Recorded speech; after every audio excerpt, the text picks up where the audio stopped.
Welcome to Conversations in Color, a weekly series committed to open, honest conversation and exploring hard questions regarding race and racism in Western Wisconsin and beyond.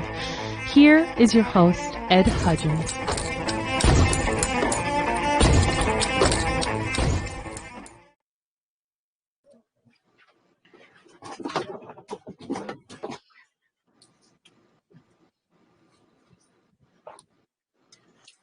Well, hello there. My name is Ed Hudgins, and I work with Converge Radio here in Western Wisconsin, and I am the host of Conversations in Color.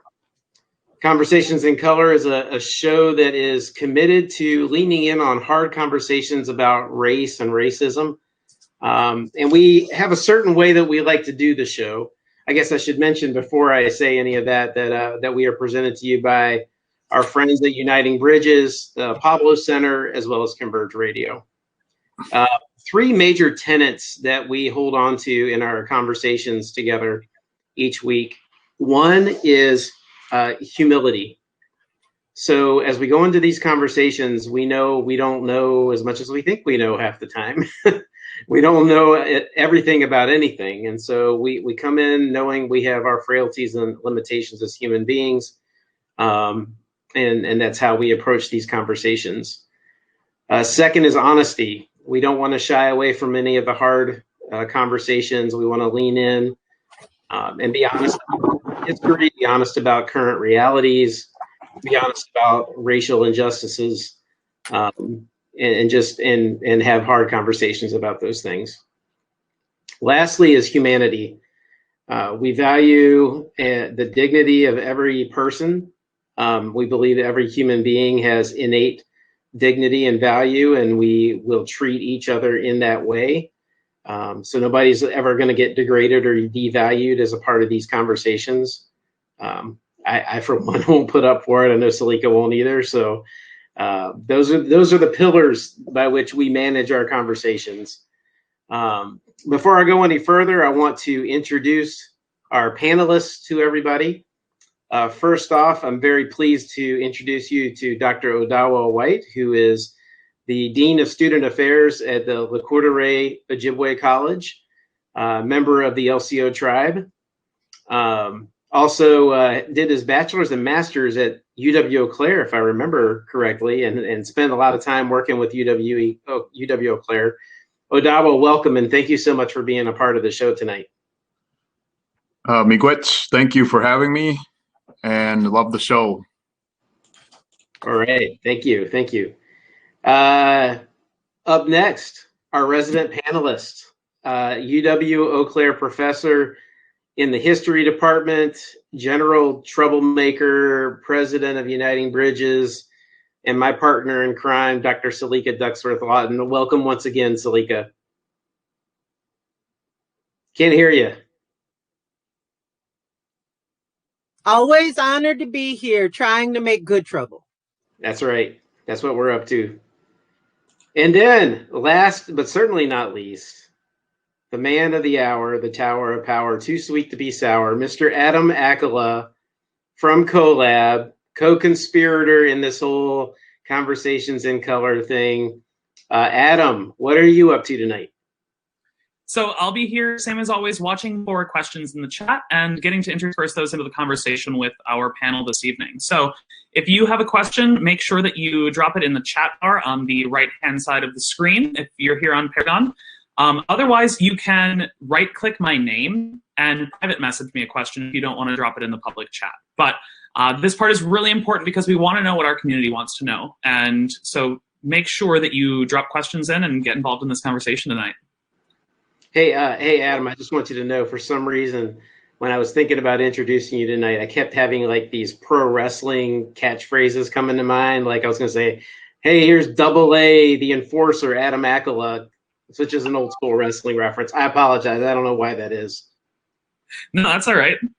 So you say we do a quick icebreaker question. Sounds good.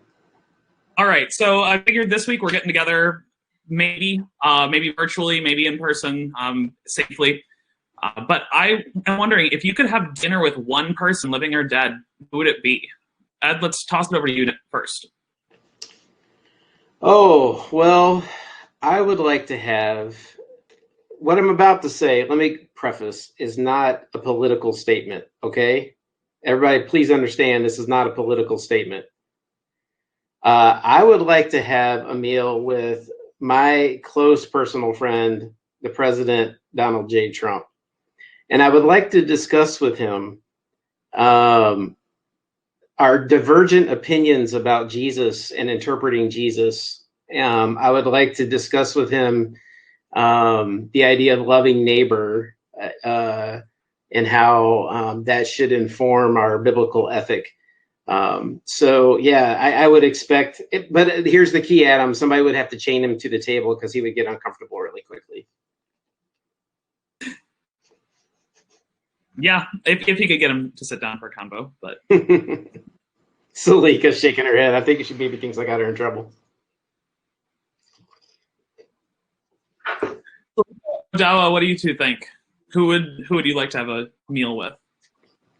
Wow, how can I beat that? Sorry. Well, that's what you're here for, right? To get you out of the comfort zone, make you feel a little bit uncomfortable. So it's okay that you chain them to the. Okay, I'll let your ass there for a second. Well, I've had a lot of. I've been thinking about my grandparents a lot. So, and in particular, my grandpa, who was a World War II vet, and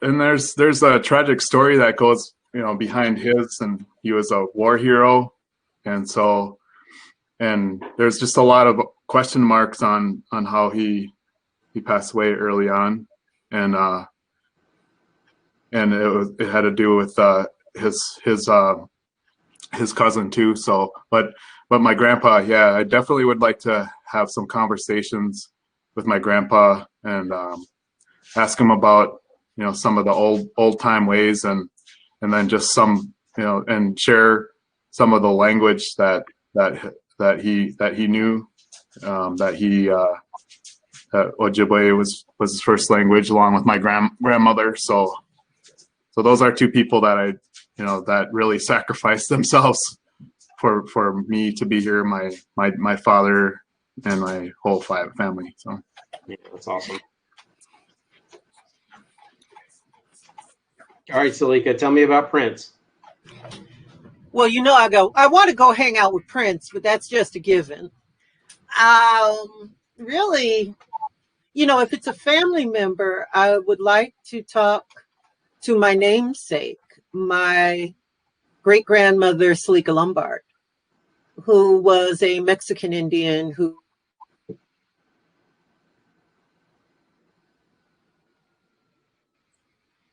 Uh-oh. Selika's frozen. All right, we'll give her a second to come back around here.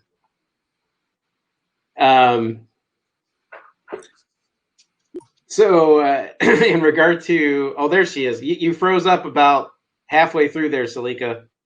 I said I want to ask her about her experiences, and I want her to teach me Creole.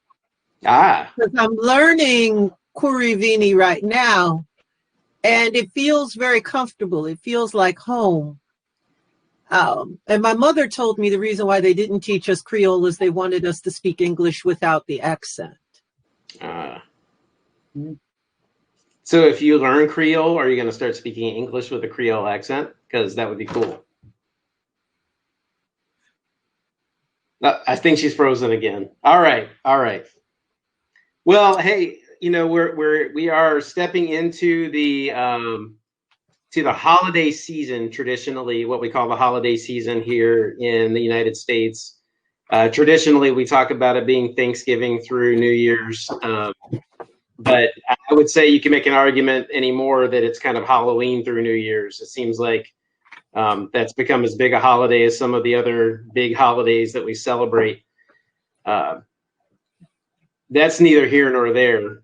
But the holiday season for a lot of us, this traditional holiday season of November and December is, we can have a lot of different associations with it. When I think about Thanksgiving in particular, we're here on the verge of Thanksgiving Day, this upcoming Thursday. I have very fond memories, very fond associations with that day. I think of getting together with my extended family down in Virginia. I think about a couple times we went out and played football out in the yard together. I think about watching a lot of football and always wondering why in the world the Detroit Lions were on TV every Thanksgiving, because they were always bad.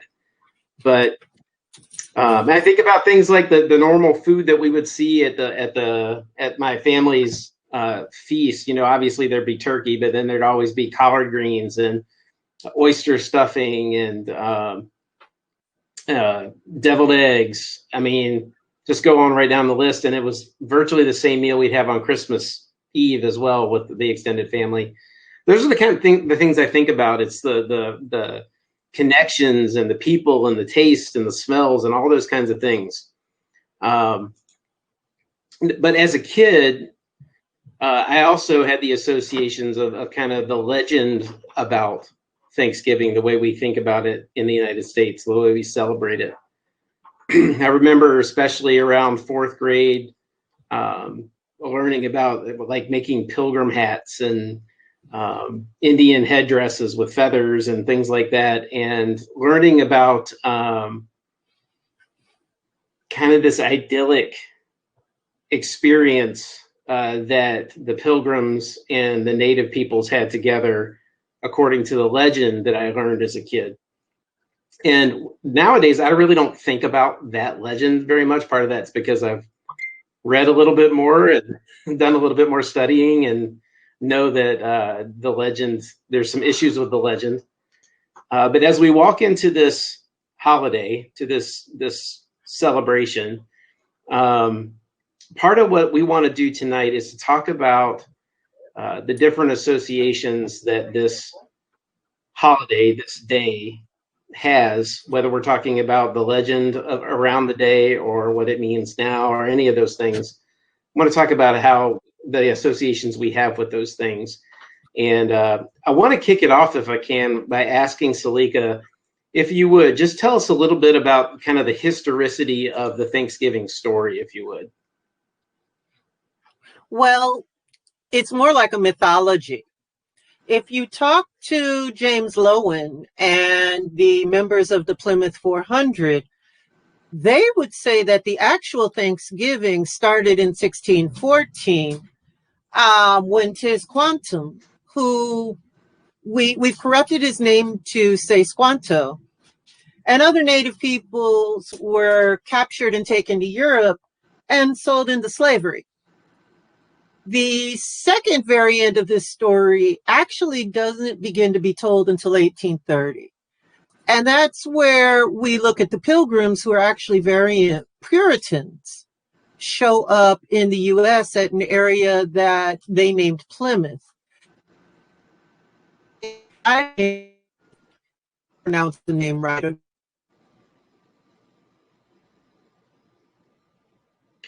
So we're having some technical difficulties here. And Selika was talking a little bit about Plymouth, an area that had been basically decimated by a plague, which is why it was open space for the Pilgrims. So Selika, you want to take it from there? Yes. And while there is a year, there's starvation and they finally have a harvest, the Wapana help them throughout the year to live, not just out of the goodness of their heart, but because they're in a fight with a larger indigenous group. So they were looking for allies. But the year is wrong. It's really actually 1621. And since there's a long history in indigenous history and in European history of celebrating the harvest, we really shouldn't call that the first Thanksgiving. In 1637, Massachusetts and the early colonies celebrated a Thanksgiving that actually was a Thanksgiving for the slaughter of Pequot people at the end of the Pequot War. So that's 1637. 1863, Lincoln is looking for an origin story that isn't bloody for the U.S. and also to thank God for Gettysburg and Antietam.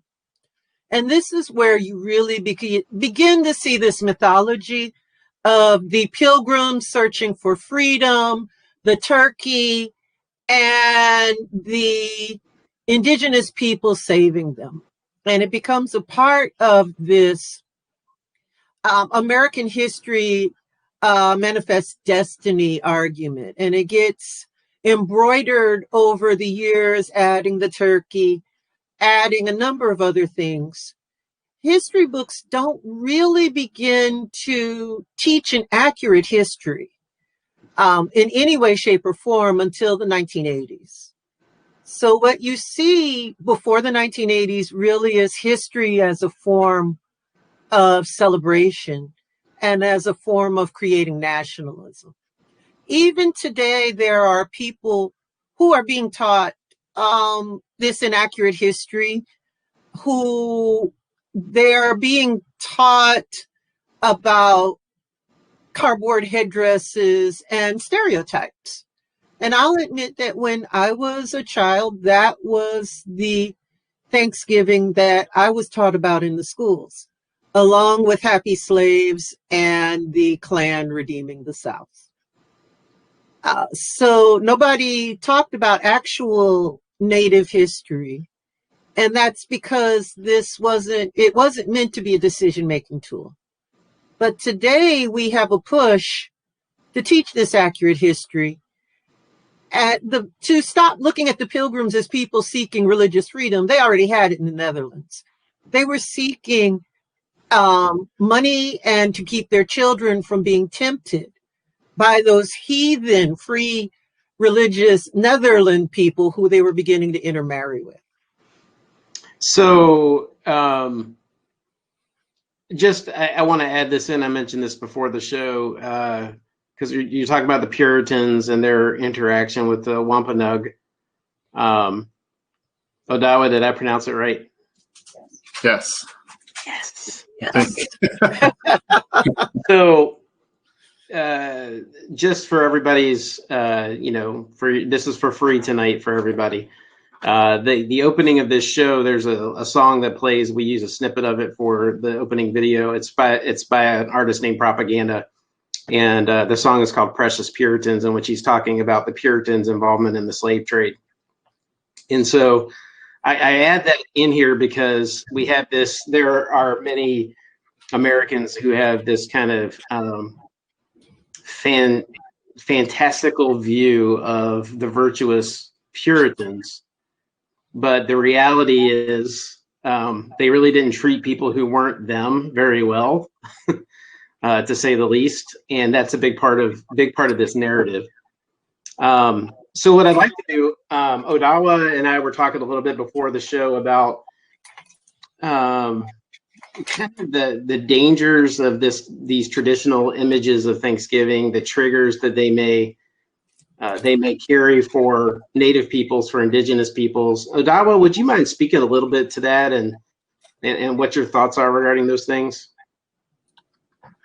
Okay, Buju Gakana, Oya, Ajajakindo Dame, Ozabadi Sindagu, Odawa, meanwhile, Odawa, Indigenous cause, Odawa Zagaiganing and Dunjaba, Nimin Waindam, Oma Yayan.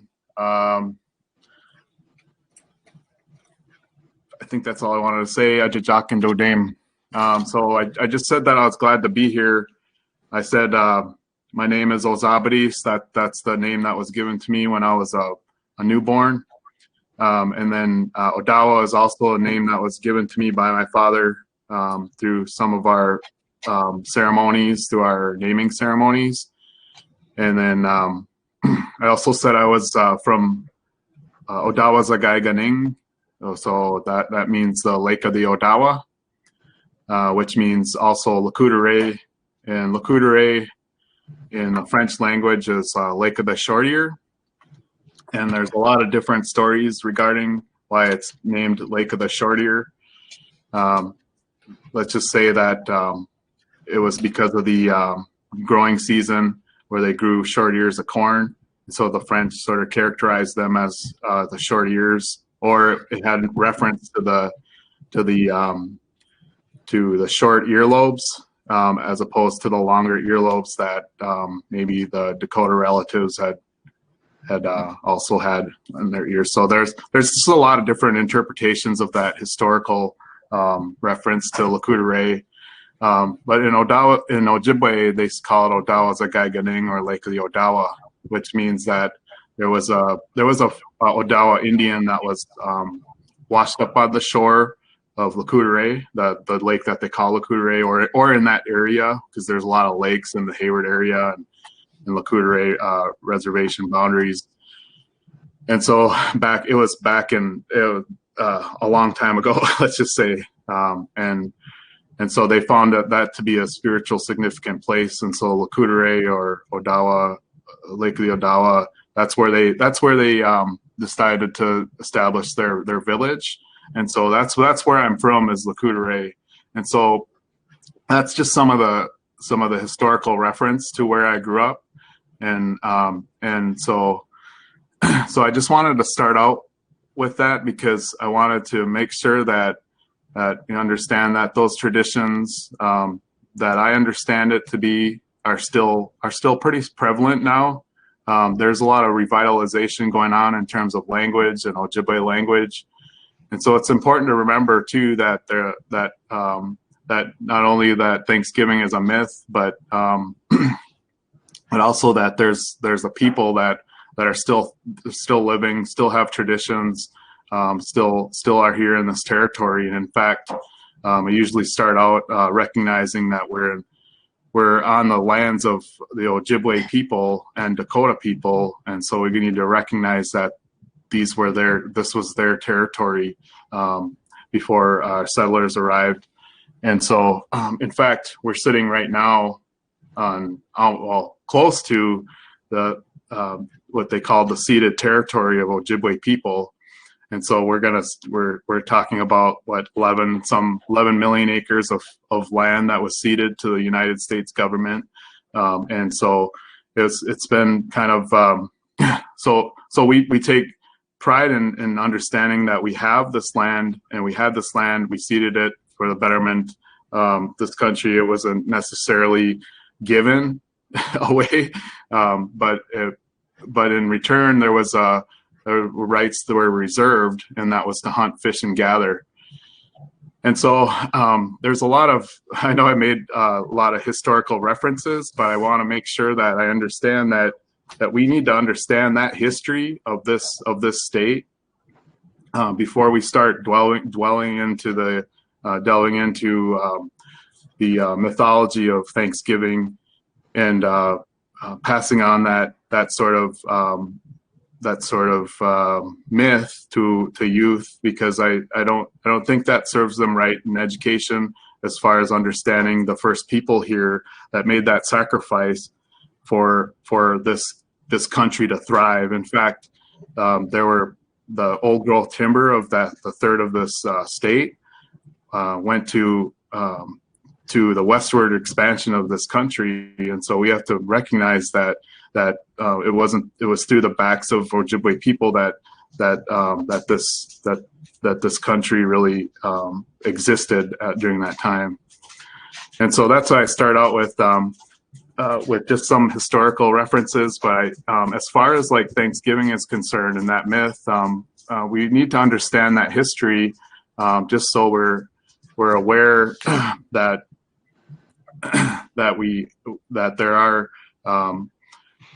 just the sacrifices, the history of oppression that has happened throughout the years, that we need to understand that history, as opposed to the feathers and that as Selika had mentioned earlier, this wasn't a happy meal. It was a time of conflict, war, and land grabbing and westward expansion. And so we need to understand that as we look at educating our children and adults.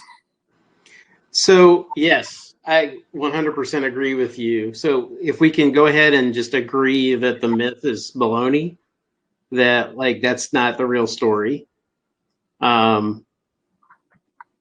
are a couple different things I want to talk about in response to that. One is, I'm not asking you to speak on behalf of all Indigenous people, but from your perspective, and if you want to put yourself in the shoes of other folks, like what is it, those stereotypes that come from that mythology, the feathers, the idea that it's a happy meal versus what it actually was, what does that do to you, like on an emotional, mental level? What kind of, does that impact you? How does that make you feel?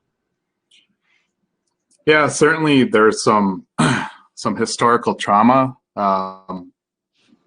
ingrained in my psyche. So when I do see feathers and misrepresentation of my culture, then it kind of hits you. I think a colleague that I remember compared it to somebody kicking you in the gut. And so and so I want to reference that because it does feel like that from time to time when you do see these negative stereotypes surrounding not only Thanksgiving but Halloween, you know, the Indian princess costumes, so things of that nature.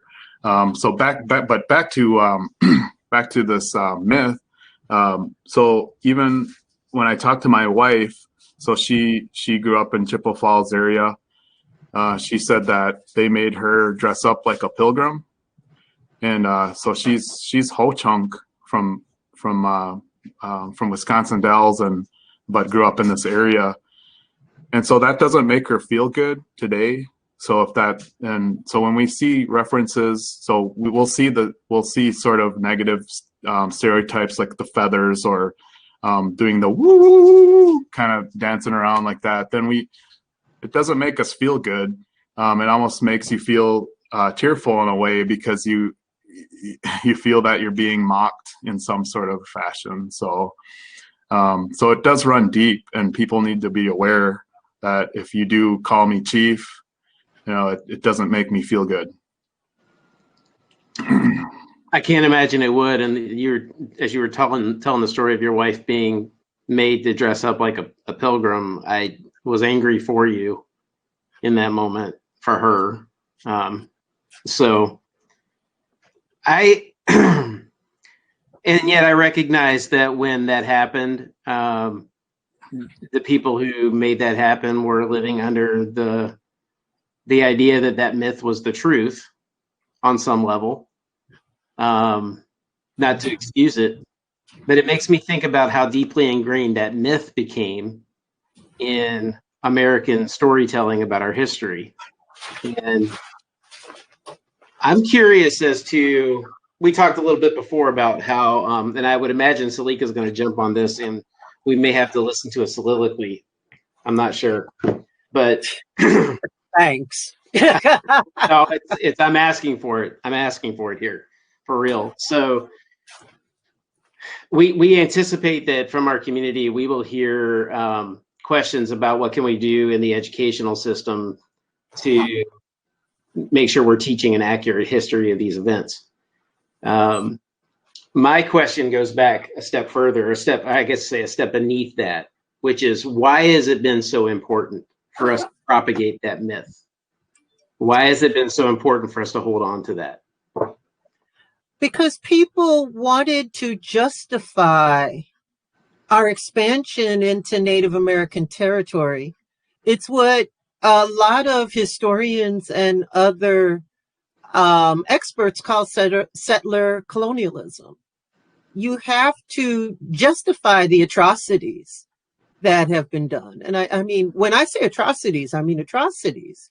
We have to justify breaking these treaties. We have to justify our sense of entitlement to these lands and our sense of entitlement to refusing to give people things that we negotiated by treaty. When I first came here in 1993, I was in the tail end of the spearfishing. controversy. We had an art historian here who had her gas tank sugared.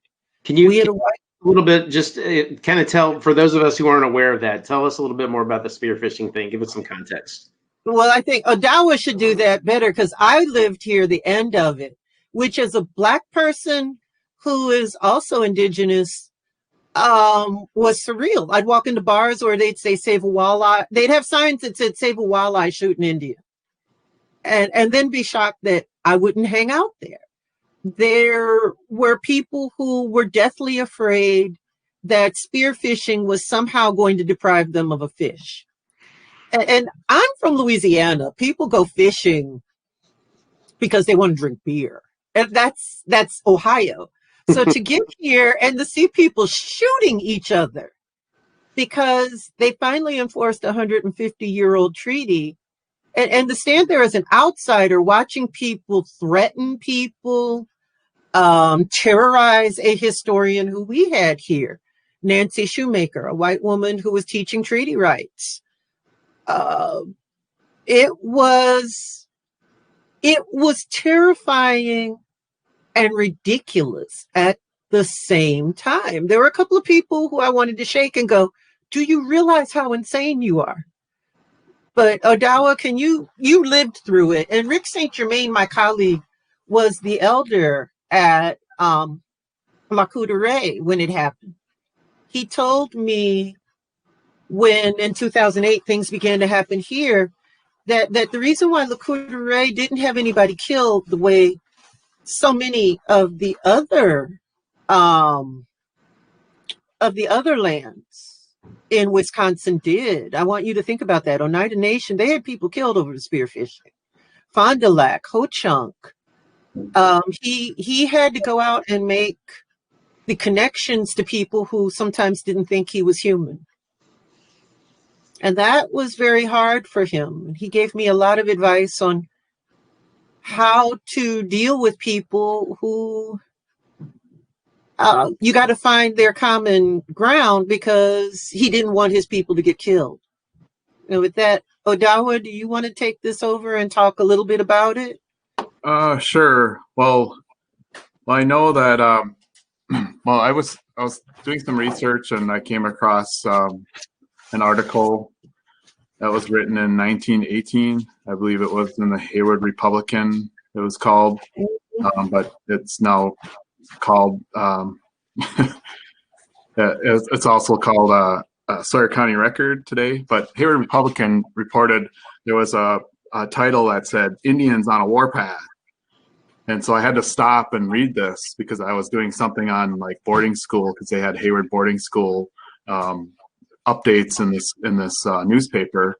But I found this Indians on a Warpath, and so I read into it. And as I was reading this, they characterized this as a warpath for one Native person, one Ojibwe person, who stepped outside of the reservation boundaries within the ceded territory that was recognized in the 1837 treaty, 1837, 1842, and 1854. But so back to the story. So he was in the ceded territory, shot a deer, brought that deer to the reservation, and then he was jailed. He was ticketed, fined, and jailed. And in 1918, he brought that copies of he pointed to that clause in that treaty that he had that right to hunt, fish, and gather in the ceded territory. And so that's sort of the history around that. When we think of harvest and the different seasons of Ojibwe, so that focused on sustenance and the seasonal activities. So harvesting deer, harvesting wild rice, fish, harvesting fish, spearfishing, and so then you fast forward to 1983. 1983. When the Crab decision by the Supreme Court recognized Ojibwe people's right to hunt, fish, and gather. And so those are the stories that I myself feel that are really important in education as opposed to Thanksgiving so my understanding of that came to fruition later on in life, where I feel that when I'm looking back in my public school education, I wasn't exposed to some of that information, all of it actually. I was more influenced by the story, not just the myth, but the just the characterization of Thanksgiving. And so hearing just what I just mentioned earlier is important for us and to be aware of. And so that's where I stand in terms of understanding where we need to be at in education. Well, I'm going to jump in here and say the Voight decision, which was the 1983 decision, is the one that reaffirmed the rights. But you get a series of decisions between 1985 and 1991, and that's what made people really, in many ways, lose their minds. Are y'all still there? Oh, yeah. Okay, because my Wi-Fi is bad. So it's the 1991 decision that really set off a wave of violence in northern Wisconsin. And that's the fishing case that involved particularly the Chippewa groups. And so that would be the groups north of us all the way up to Superior. And some of the Oneida groups. I'm looking at this right now. So this is the decision that allowed them to take walleyes, which sort of set loose all sorts of crazy. Ron Satz, who was a tenured historian in my department. He was the African-American historian before I came here. He was Dean of Graduate Studies and later the Provost. And Jim Oberle were the ones who worked on that decision and did the historical background. They worked with Rick St. Germain, who has a PhD in education and history, to help put together the brief that was put together by Oneida Nation and by Chippewa Nations. And I say nations with an S because there's 3 groups that are identified here. I actually have the link up to the case in front of me. And ironically, one of our capstone classes here at UWEC did a lot of the background research for not just the 1991 case, but for the 1992 law that's called Act 31, which says that every secondary school and elementary school teacher who is qualified in Wisconsin has to have had a lower division Native American history class and an upper division Native American history class. And I see Dr. White about to jump in on that. Well, yeah, I think that's important, that Act 31, just because just recently in Vilas County there was a controversy where a non-Indian shot at a Indian Ojibwe spearfisher, and so there was just a lot of negativity around that, and it was an injustice, and justice should be served. And I'm just going to bring my own experience, just being out on the lakes too when we are spearfishing. So I do quite a bit with some of my couple of my buddies that I grew up with, and so the last time we were out, on one occasion there was somebody that would circle us with the boat, and they were creating waves and havoc and with a loud speaker. And so that's sort of the harassment that we still get today. And part of it is just not understanding the truth about, the historical nature of these rights of Ojibwe people, based off of those treaty rights that weren't recognized until, or that those rights weren't recognized until that Voight decision. And so that's sort of the injustice that I feel that we should be talking about in education and K-12 schools. And that's the purpose of Act 31, is to provide that the accuracy of historical knowledge. That's really needed. Well, on top of that, you have a set of, they called them Indian codes. And a part of that was the enforcement of removing Native children and putting them into the boarding schools.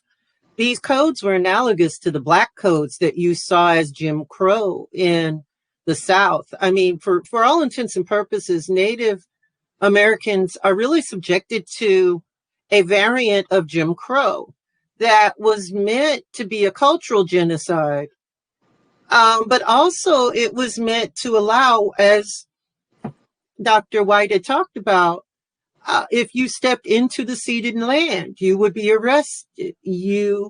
If you went to buy certain things, you would be arrested. If you went to buy guns in certain parts of the ceded territory, you would be arrested. The Chippewa Valley Museum had a PowerPoint on the Black codes for us last year as a part of MLK. And Carrie Ronander, love her to death, made sure to get those Native American codes and put them into that exhibit. She also put into that exhibit that there were some restrictive covenants of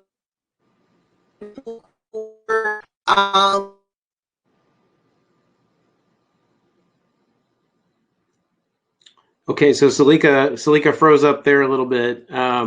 Yeah, so I just wanted to add, just as far as like the harvest is concerned, and bring it back to some of the, because we talk about Thanksgiving. All right, come on.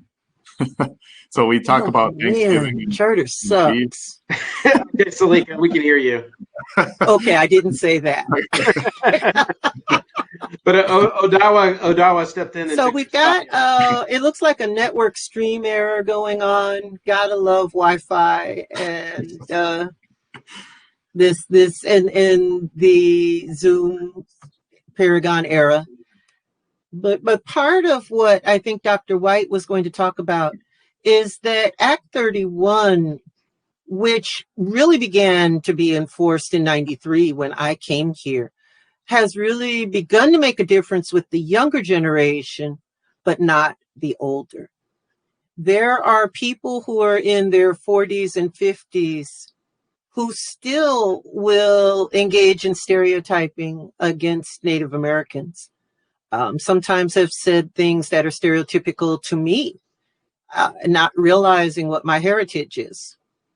So I know it's there. It's very interesting to me that people will swear up and down that there's no such thing as systematic racism, and then in the next breath use a racial slur against Native Americans or against others. And there's definitely, when I was in 2010 on the state, I was the Eau Claire representative to the state task force on racial profiling. I had to drive up to Hayward and listen to a lot of people talking about what they call DWI, driving while Indian, and how they were profiled. And even when they had nothing in the car, they were innocent, their cars were torn up, and police just left them by the side of the road with all of their stuff on the side of the road. Didn't offer to help, didn't offer an apology, didn't do anything to try to make it better. It was demeaning, it was demoralizing, and it felt for the people who took part in that hearing that it was meant to put them in their place.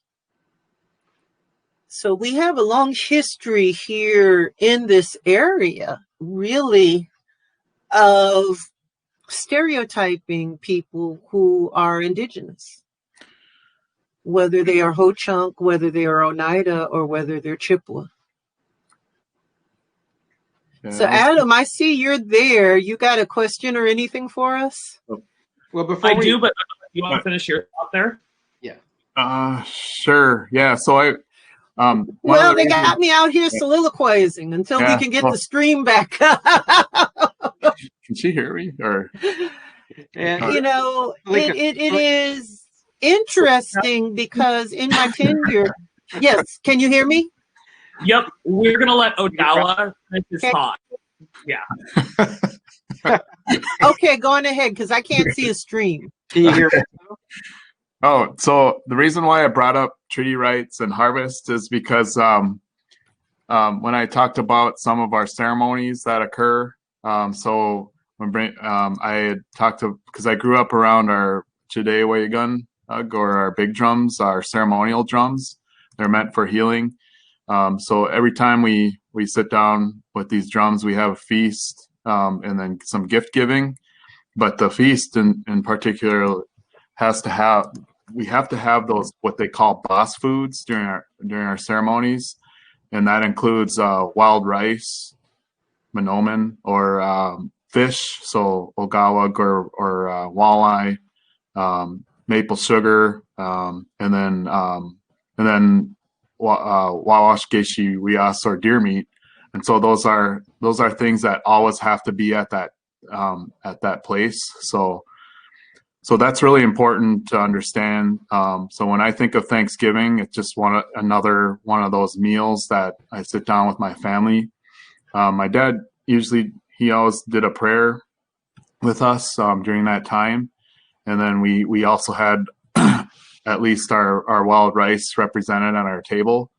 And so those are the kinds of things that we integrate into our lives to be able to remember our past and to know that we're still here and that we're still trying to hold on to a lot of, or to decolonize in some sort, to be able to decolonize the mind, body, and spirit, especially the mind, because it's important to understand that there is like that deeply sort of understanding that historical trauma that has occurred from not having those treaty rights recognized for almost a century, whatever. So it does burn a little bit, and so it's important that when we do sit down, we understand that we're still here and we're still trying to hold on to a lot of our language and customs that we have. And also the Lions, they're no good. They still are. Yeah. That's true.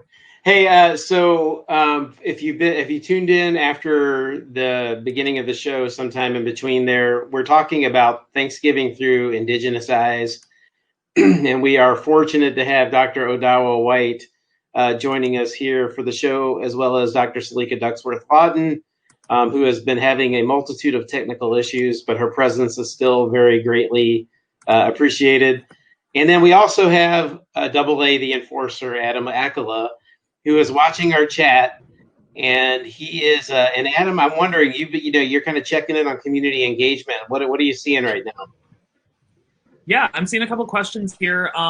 One that I'd kind of like to combine. I got two that I'd kind of like to combine into one to toss out there. Jennifer asked for some suggestions for resources that we can use for kids to help tell the true, complete story rather than the myth of Thanksgiving. I just did a quick Google search for kids' books about the real Thanksgiving, and it returned a lot of really good results on the first page. One of which was an article that I linked in there that explained kind of the process of decolonizing little ones, and then different resources and how to use them for engaging your kids and starting those conversations. But Catherine asked, what are some thoughts on how to balance the giving thanks family time part of Thanksgiving while also acknowledging and honoring the horrific events that led to what we celebrate today? Is the solution doing something like we've done with Columbus Day and changing it to Indigenous Peoples Day? Or will this simply just function as a reminder of our past? Odawa, what do you think about that?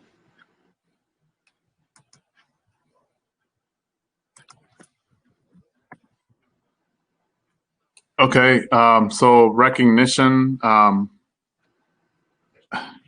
think it's just understanding that the recognition of land, as I did earlier, so that's really important. As far as the resources is concerned, I know there's I'm going to put a plug in for American Indian Studies program in DPI. Department of Public Instruction, and David O'Connor. He's done a lot of work in terms of providing resources for public schools. So that's important. And what was the second part of that question? Sorry. So yeah, I can kind of speak to that. Catherine asked about the Thanksgiving holiday as is. Do we need, how do we balance the whole idea of the family time and giving thanks and kind of the more positive things we can think about regarding Thanksgiving with reckoning with the real history of Thanksgiving? What would you have to say about that? Is there an opportunity to do something different with the holiday, call it something else? I don't know. What do you think about that? Yeah, that's a good question. It's hard to turn years of history there, but I think it's up to individual family members, I believe, if they want to recognize it as just a family event, which I think most of the people that I know recognize it as a family get-together event. Like I said earlier, recognizing, trying to keep some of the revitalization of the language and some of the foods that were harvested here on this earth. So understanding the land. As I said earlier, the recognition of land, that the Ojibwe land that's part of this history of this state, as well as the Dakota, and also now Ho-Chunk, and you're looking at Menominee, and understanding that there are 11 other federally recognized tribes in this territory, and so understanding that there are those unique histories, understanding that those are sovereign. Those are sovereign nations within this state. So just making sure that we recognize that when we are sitting down having meals, and understanding that that's the true history of this state, is the understanding that we have sovereign governments in this state that are really doing what they can to support not only their people, but their elders in their community. So those are the stories I like to hear. I think what I'd like to do is the whole idea of kind of that redemption of Thanksgiving, which is a little bit of what Catherine was getting at. I want to focus on that a little bit more in a minute. Let's spend a little time on that, because I think there are some cool opportunities there. But I wonder, Odawa, if you could expound upon. You've made reference to recognizing the land and who the land has belonged to, historically, traditionally, who it belongs to. When we had our episode on Indigenous Peoples Day, one of our panelists, Katie Langer, talked about the importance of the land. Can you expound upon that a little bit? Talk to us a little bit more, because when I think of land as somebody from Northern European heritage, I don't think of land in the same way that an Indigenous person might think about land from a traditional standpoint. Can you speak to that a little bit? Yeah, sure. So the land is important. There was when Ojibwe people signed those in early 1837, they had no recognition of individual ownership of land.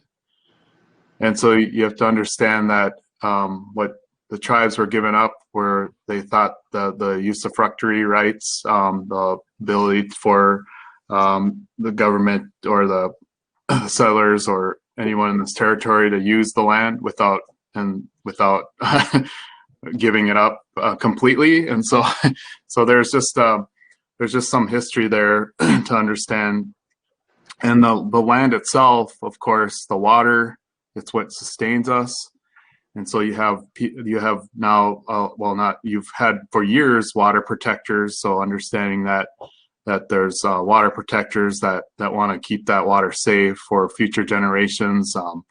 they talk about seven generations, making sure that you inhabit, you live on this land peacefully, you live on this land protecting the resources in order for your seventh generation when you're looking forward to be able to live on this land and thrive.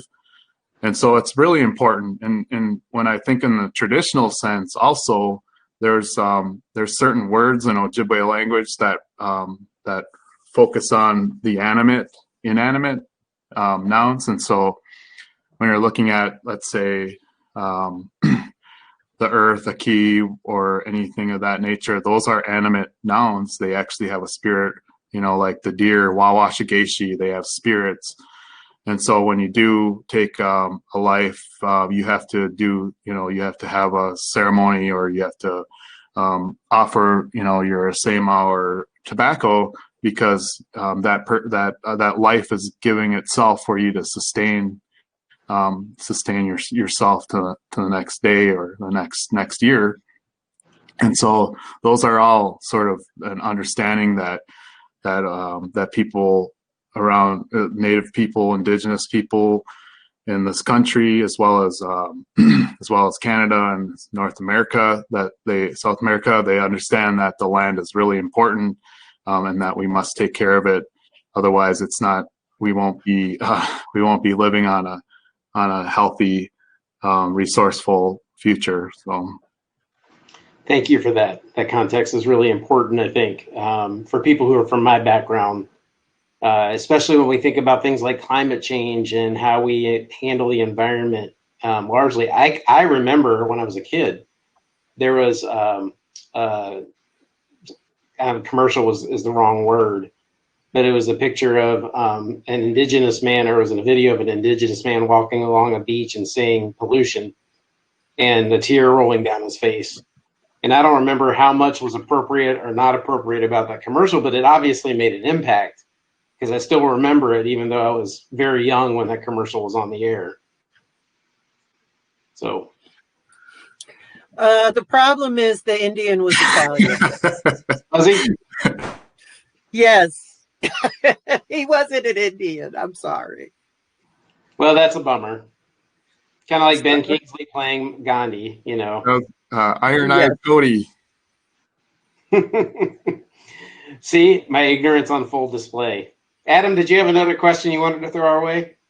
I do. I just wanted to say too, a lot of the history of Thanksgiving is what I think is the core root of this problem. Is it's not necessarily celebrating, like getting together as a family and giving thanks for what you're thankful for and all of that, but teaching people that the first Thanksgiving was between Pilgrims and Natives. It's a mystified reality, and it's just simply not true.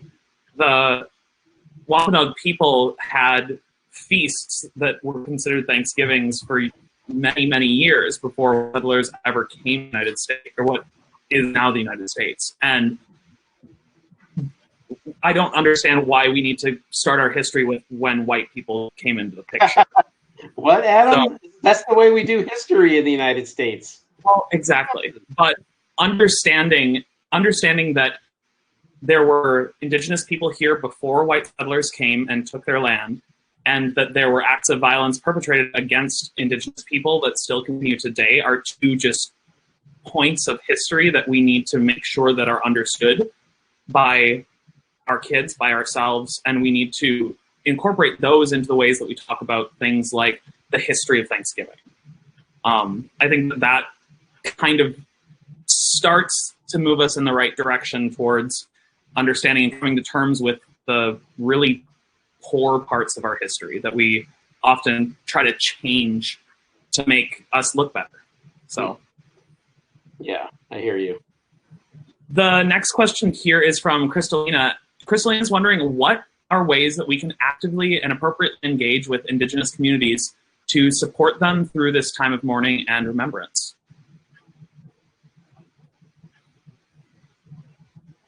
Odawa, we'll lean on you for this.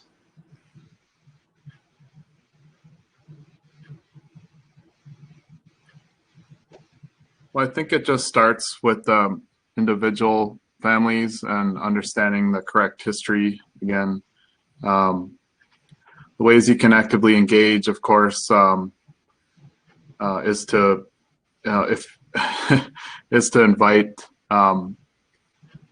people, possibly as far as like friendship is concerned. Have that sort of human nature of extending your hand. Maybe not during this time, but after this COVID pandemic, extending your hand, because that was important to one of the older people that I used to talk to. He used to say that when we extend our hand, we're supporting that individual, we're becoming part of them, and then it opens up the doors to a lot of healing in our community. And so that's really important. So understanding, also building that awareness, like I said, of just some of the historical inaccuracies, and understanding the oppressive history that has happened in this country as well as the state. That we just understand that's what we can do all together. And I just want to talk a little bit about my daughter.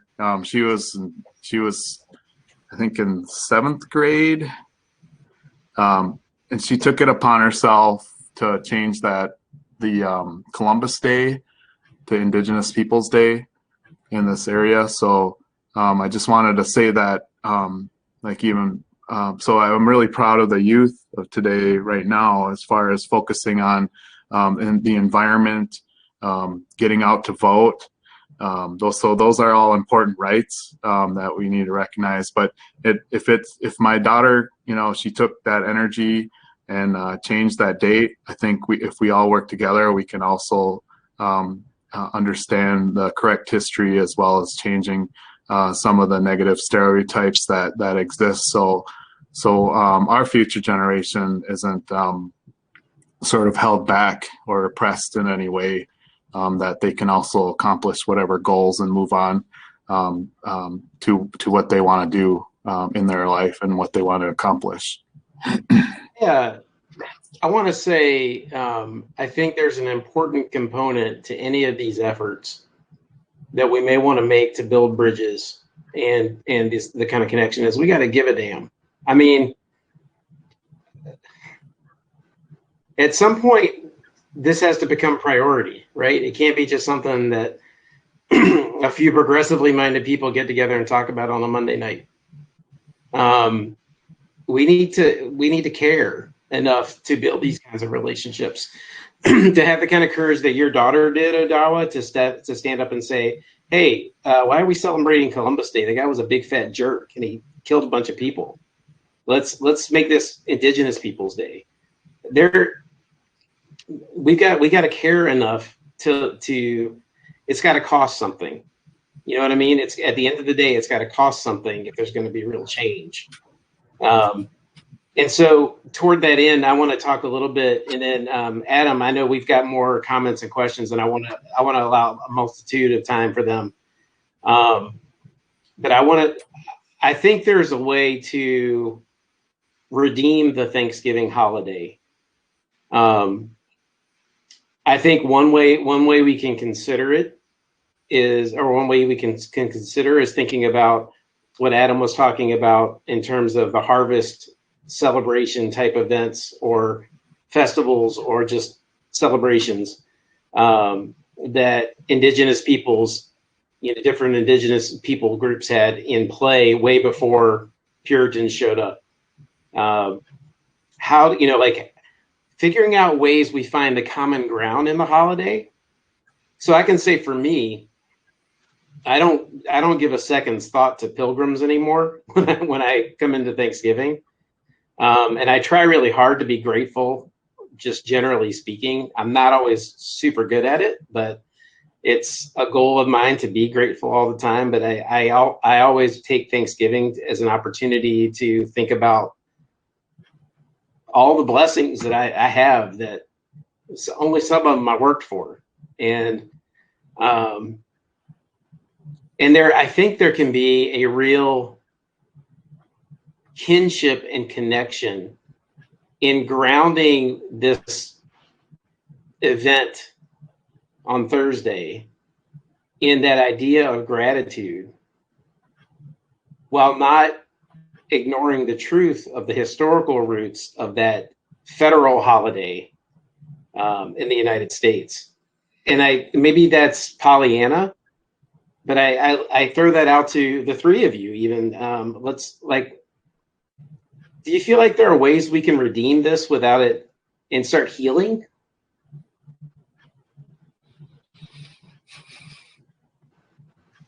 I mean, let me tell you something. I don't know. Rice and I like venison. And if I need to throw the turkey out and throw out the mashed potatoes and start eating wild rice, and I'll eat fish all day long, I'm there. I mean, what do we need to do to try to bring some healing here? I don't know. I think that you've got to get people to admit that the racism existed in the first place. You know, I'm thinking of the people who, they want their history celebratory. They don't want to think about the bad things that the U.S. has done.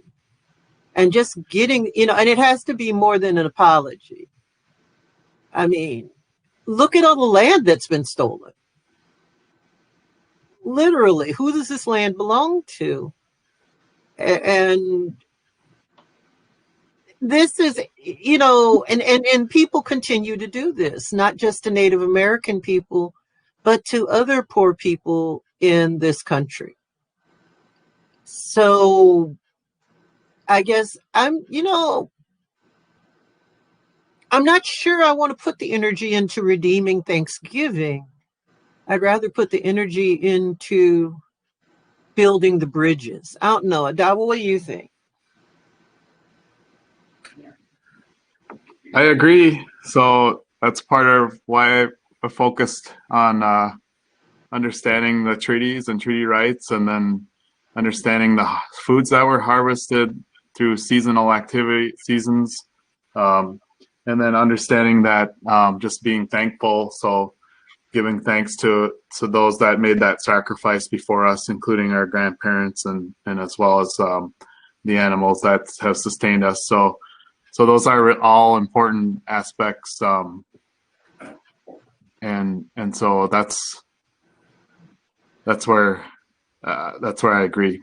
All right. So what I'm hearing from you two is screw Thanksgiving and just eat your turkey, and that's fine.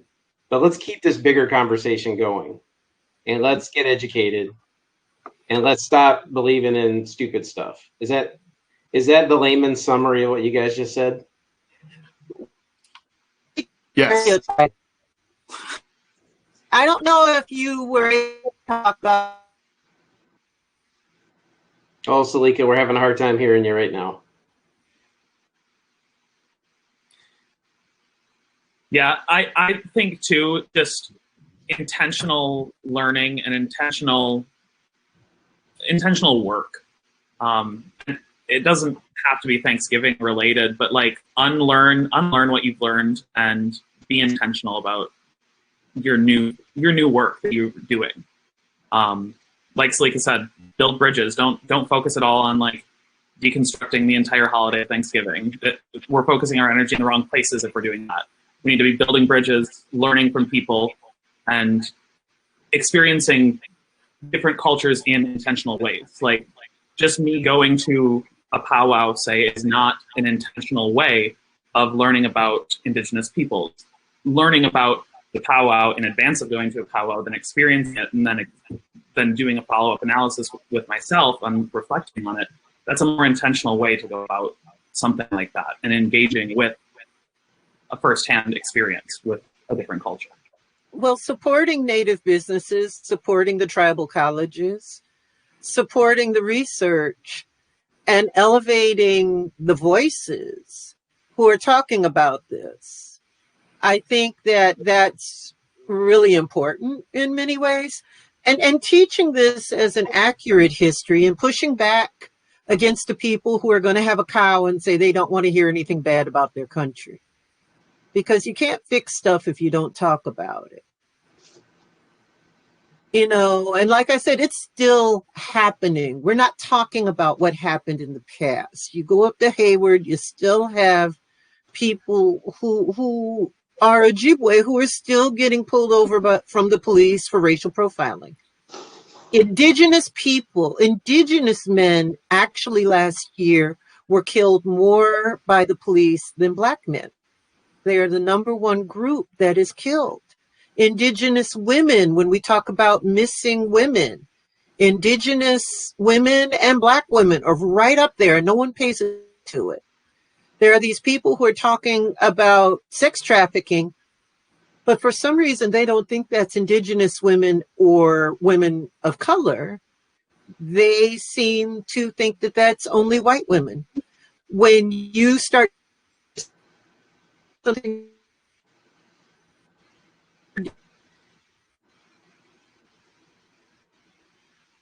I don't like this because she was preaching.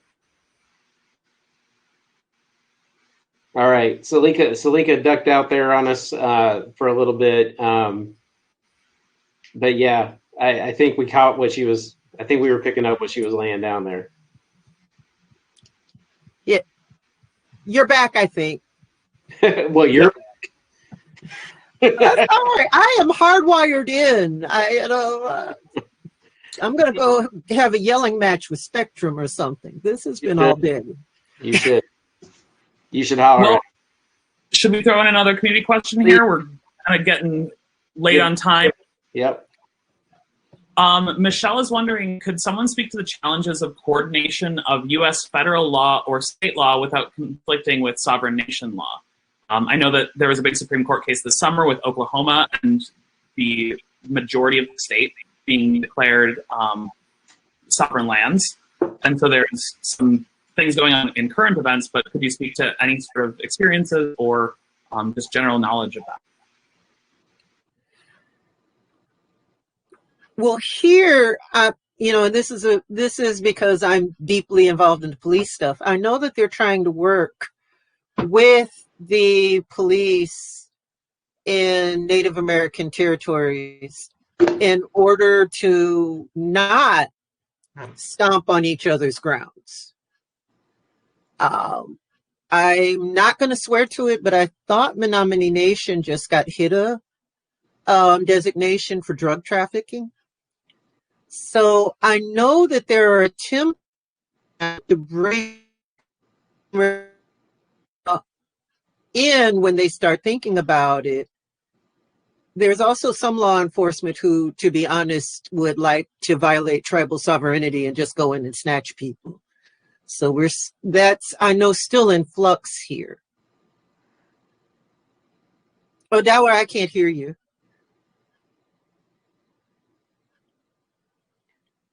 I think he was trying to say something. Odawa? Yeah, I don't know.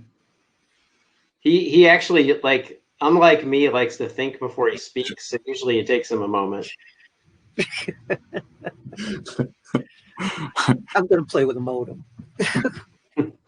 Well, I guess the federal and state law, I guess, so we have to recognize too that, you know, like with sovereign nations, that it's government to government. So it's understanding that that all those treaty rights that were signed were the supreme law of the land, based off the United States Constitution, Article 1, Section 8. And so I don't know the exact word, but I know that recognized the rights of Native people and sovereignty. And so we have to understand that if you want to change those rights of those treaties, you have to change the Constitution, which isn't going to happen. And so there's the coordination between federal and sovereign tribes in the law. So with the state, as far as the state is concerned, I think the tribes have worked in Ojibwe country have done, you know, they don't always exist peacefully, but I know that the tribes have, with some of their revenue, have given back to the state. to be able to build some of the infrastructure of the state. So we have to keep in mind that it's important that tribes do contribute to the state immensely. Yes. Indigenous police are the authority in those areas, in the tribal lands, and that has to be respected.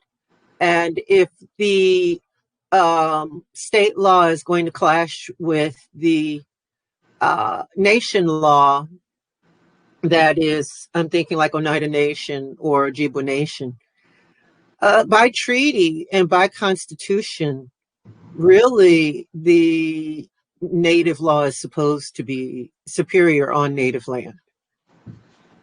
It has to be respected. So this is where that whole originalist thing gets very interesting, because if they're going to be originalists, then they're going to have to go all the way. Yes, I like that. Are you talking about like intellectual consistency and integrity? That would be sweet. I think about that, and I think about how complicated that can feel, right? The idea of having a sovereign nation living within the borders of what we call a modern day state, and how legally that's going to work. And then I go back, because that's what my brain does. It goes back to the root cause. Why are we in this spot in the first place? Well, even if you were to push aside the whole dynamic of people being greedy and, flooding a whole group of people's land so that they can have a few people get a little wealthier off of it, or get, electricity or whatever.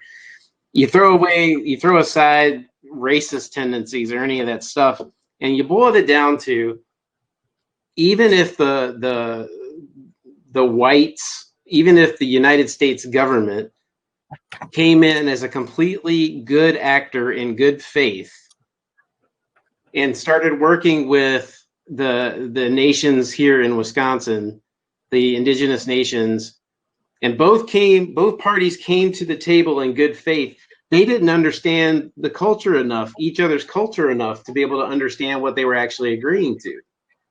Even if there was integrity and good motivation behind everything that was going on, the United States government, the representatives of the United States government, didn't take the time to understand the cultures of the people whose land they had invaded in the first place, to be able to say, okay, so or maybe they did and they just took advantage of it. I mean, that's there too, but like they're ceding over all their land to us, so they don't own it anymore. It's ours. And for the indigenous groups, it's like that wouldn't make any kind of sense, And so it goes back to me to the importance of really trying to get into somebody else's experience as much as you can, and try to understand their worldview, their cultural viewpoint, their way of doing things. I didn't understand a single thing you said when you first started talking, Odawa, but it would have been really cool if I did understand some of that, just because then as in our relationship, I would know you better. I would know more about where you're coming from. I think I know one Anishinaabe phrase, and that's it. And I probably don't say it right. But my point in all of that is to say, I think, and you guys spoke to this a little earlier, rather than trying to redeem Thanksgiving, the whole idea of really doing the work of getting into relationship with people and building bridges, that's where that understanding of culture and worldview starts to come into play. And you can start seeing things from another person's perspective. So I just wanted to kind of emphasize that all to me, a lot of the things we talk about, when you really boil it down, they're coming back to that idea of we just need to connect, and we need to get to know each other, and we need to understand how we tick differently from one another so that we can speak the same language, so that we can talk about things on the same level. So anyway, sorry, little diatribe there. That was for free. Y'all don't have to pay for that one. Adam, do you have any other questions? Yeah, I've got another question here. Do you have any suggestions for youth and younger generations to take broader and further steps towards supporting Indigenous people in this day and age?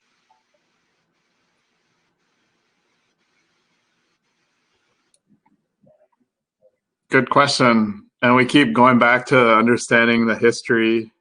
We keep going back to understanding the culture, and understanding like the land and the value that all native people sort of focused on, because the land was really important, and just to understand that I don't want to keep going back to like this federal policy that was affecting tribes, but not only was our treaty rights from 1837, but you have to look at after 1854 they established reservation boundaries within ceded territory, and that's where you get the like Le Coudray, the reservation, Le Coudray, Lac du Flambeau, Red Cliff, Bad River, and then Mole Lake, and then St. Croix later on. Weren't affected by 1854, but they were affected later on. But not only at 1854, but at 1887, that Allotment Act also chopped up reservation boundaries to heads of households, and they gave parcels of lands to heads of households, and that was a way to create more owners, try to instill that value of ownership within tribal people. And so what that happened was they chopped up the land and wanted you to farm on that land, but if you go anywhere north, it's not, the land isn't farmable. So I mean, it's just, so those are so understanding those histories, understanding that when you do look at reservations, that it's not all Indian owned. There's private, there's public, and then there's state, there's federal, and then there's also private land.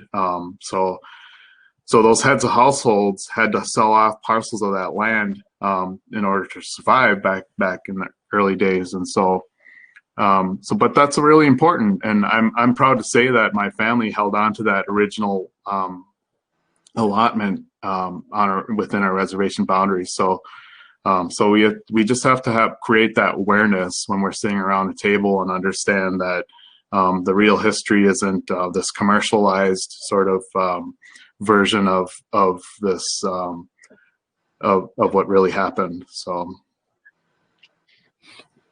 and we have to understand that it wasn't until the 1968 Indian Civil Rights Act that people on reservations had rights that had to be recognized by state governments and the U.S. governments. So this is why for younger people, really to push back on those older people's stereotypes, or when you see older people trying to engage in disparate practice against people who are Indigenous, to talk about that fact, to talk about the fact that you did have these land takings, which especially if we talk about the Indian Removal Acts, were horrendous violations of rights. And now, because that land's already settled, it's not going to go back. To push back against people who would like to continue to violate these rights, who see it as their tradition to violate these rights, who feel entitled to violate these rights. I think that's the best thing that we can teach our kids. That we have to respect sovereignty and respect, in particular, the special place that Indigenous people in the U.S. hold. And in some cases, it's a triracial place. You look at Louisiana, where I am, at the Choctaw, the Chickasaw, and the Yakima, those are triracial people. So they got it three different ways.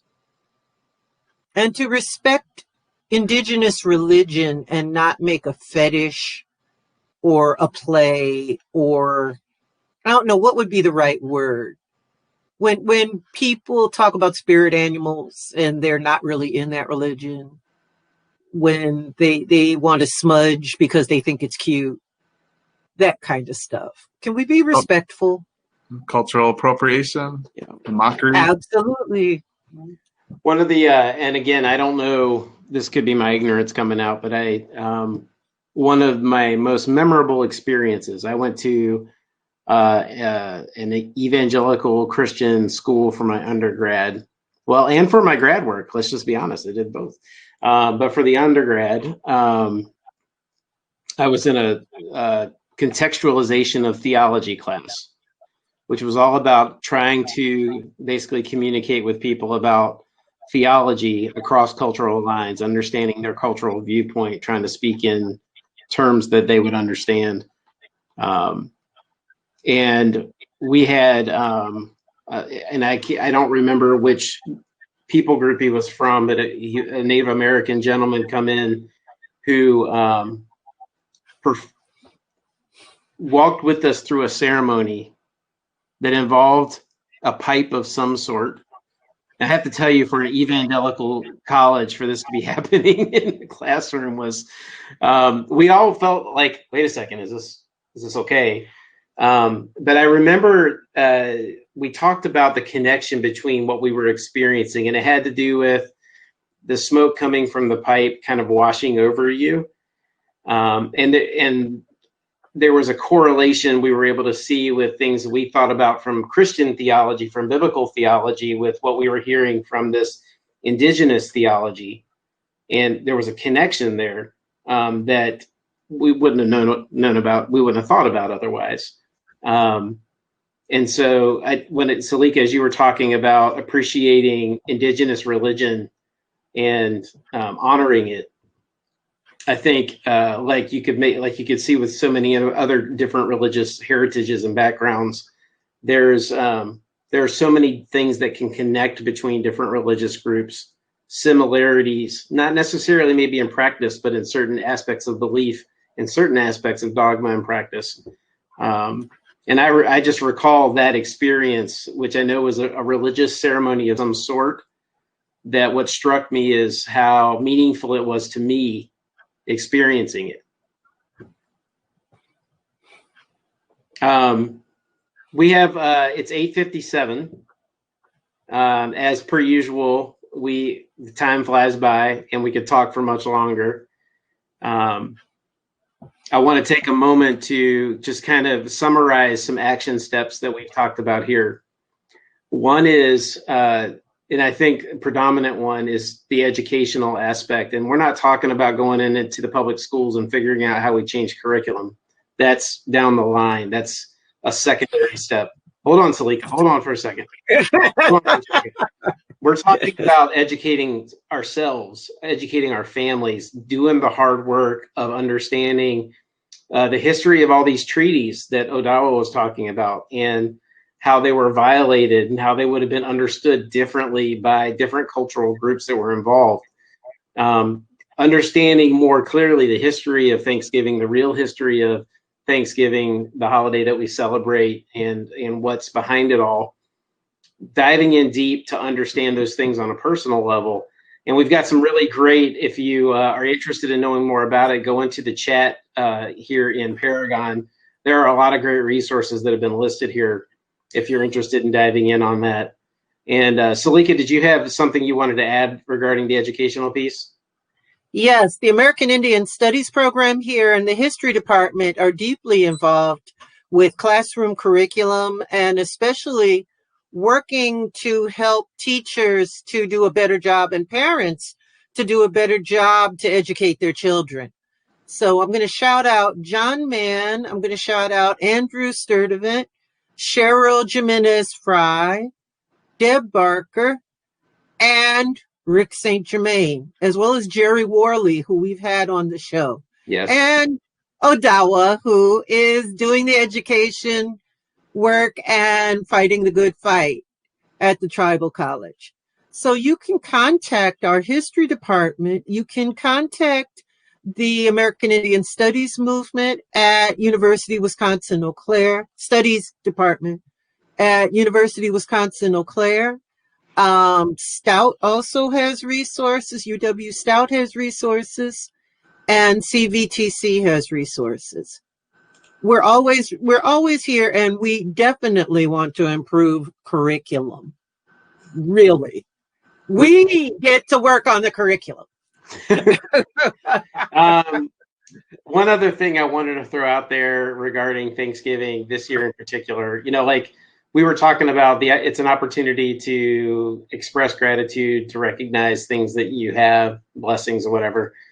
I think that's important, whether you're talking about one particular Thursday in the year, every day. It's important to think about the things that we're thankful for.